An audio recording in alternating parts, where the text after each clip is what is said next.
Alors, L'échelle de Jacob est un film américain d'Adrian Lyne sorti en 1990. Celui-ci raconte l'histoire de Jacob Singer, ancien philosophe et ancien soldat du Vietnam, tourmenté par des démons dans son quotidien, notamment par les souvenirs de son fils mort écrasé par une voiture, de sa séparation avec sa femme et d'une blessure grave qu'il reçut durant la guerre. Or, à la fin, nous comprenons que depuis le début, Jacob est en train de mourir de ses blessures et que le monde que nous voyons et que Jacob vit n'est autre que le purgatoire.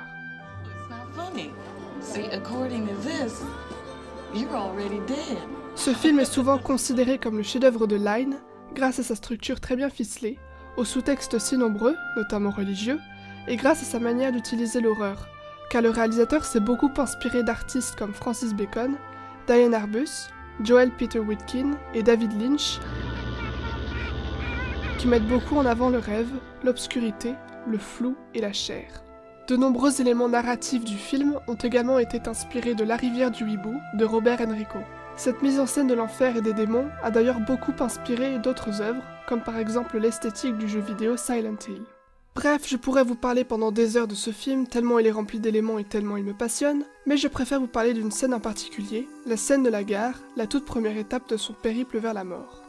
En effet, c'est cette scène qui est à l'origine du scénario et qui provient d'un rêve que le scénariste Bruce Joel Robin a fait, où il se retrouvait seul, enfermé dans un métro. Il en a été beaucoup traumatisé, en témoigne sa voix lorsqu'il en parle. Et c'est justement le fait que ce film provienne d'une telle sincérité et d'une telle émotion qui me fait tant aimer cette scène. Resituons donc un peu le contexte. Jacob se trouve au Vietnam. Une bataille a commencé et il se fait toucher par une baïonnette en plein ventre.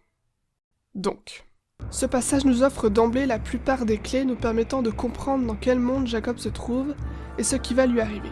Tout d'abord, la transition audio qui se fait entre l'hélicoptère et le train montre que Jacob n'a pas vraiment quitté la gare.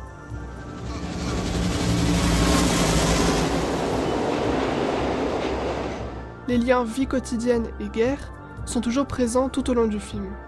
Vous noterez également que Jacob est en train de lire L'étranger, roman d'Albert Camus racontant les derniers instants de la vie d'un condamné à mort. Lyne utilise un plan débulé et des lumières qui clignotent, montrant que quelque chose cloche dans l'endroit où nous sommes. Jacob regarde ensuite des panneaux publicitaires que voici. New York est une ville où l'on ne meurt pas, où l'on s'amuse, et le dessin de cette ville est encerclé d'une pomme rouge. Cette couleur est un élément important durant tout le film, signe de la reconnexion avec la vie, de la tentation du démon. Il s'agit également ici d'une référence à Adam et Ève. Un panoramique nous amène ensuite à un autre panneau avec un grand « Hell » écrit d'un rouge nous rappelant la pomme. En effet, nous apprenons plus tard que Jacob vit avec sa petite amie Jezebel à Brooklyn, endroit où il se croit toujours bien vivant.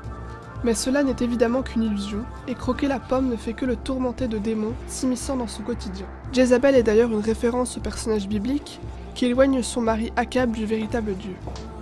Anybody in there? Anybody home? Jezabel est la représentation de sa culpabilité à l'égard de la mort de son fils et de la tromperie qui mit fin à son mariage.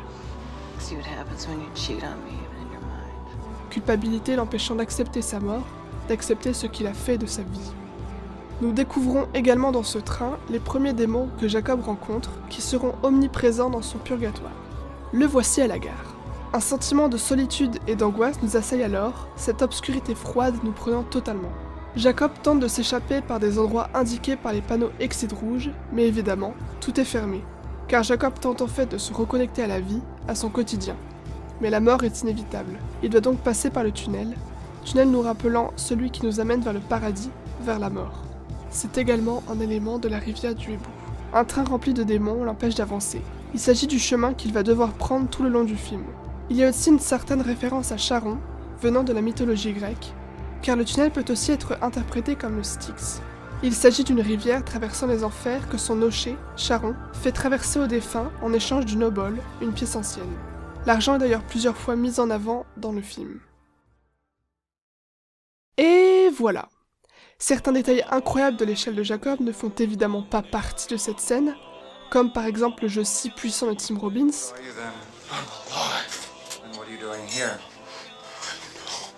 ou les scènes de démence si bien réalisées. Mais il fallait que je fasse un choix. En tout cas, ce que je trouve si passionnant dans ce film, c'est cette structure psychologique et religieuse, cette utilisation des codes de l'horreur, ce mélange de rêve et de réalité, et cette manière de mettre en scène la mort. If you're frightened of dying and you're holding on,